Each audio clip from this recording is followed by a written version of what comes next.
আন্তর্জাতিক ক্রিকেটকে বিদায় বললেও ক্রিকেট থেকে দূরে সরে যাচ্ছেন না মাহমুদুল্লাহ রিয়াদ। এবার নতুন এক ভূমিকায় দেখা যাবে বাংলাদেশের অন্যতম সফল এই ক্রিকেটারকে।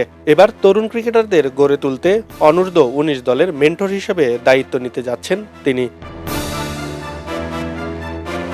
২০২৫ সালের চ্যাম্পিয়ন্স ট্রফির পর আন্তর্জাতিক ক্রিকেট থেকে অবসরের ঘোষণা দেন মাহমুদুল্লাহ রিয়াদ। এর আগে ২০২৪ সালে টি-20 এবং ২০২১ সালে টেস্ট ক্রিকেটকে বিদায় জানান এই অভিজ্ঞ অলরাউন্ডার।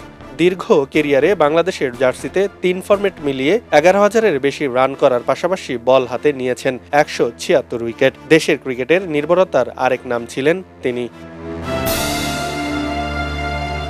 এবার সেই অভিজ্ঞতাই কাজে লাগাবেন নতুন প্রজন্মের ক্রিকেটারদের সঙ্গে। বিসিবির পরিকল্পনা অনুযায়ী জাতীয় দল থেকে অবসর নেওয়া অভিজ্ঞ ক্রিকেটারদের বয়সভিত্তিক দলে যুক্ত করার উদ্যোগ নেওয়া হয়েছে। তারই অংশ হিসেবে ২০২৮ সাল পর্যন্ত বাংলাদেশ অনূর্ধ্ব ১৯ দলের মেন্টর হিসেবে দায়িত্ব পেতে পারেন মাহমুদুল্লাহ রিয়াদ। বিশেষ গুরুত্ব পাচ্ছে ২০২৮ অনূর্ধ্ব ১৯ বিশ্বকাপকে সামনে রেখে এই পরিকল্পনা, কারণ সেই আসরের আয়োজক বাংলাদেশ।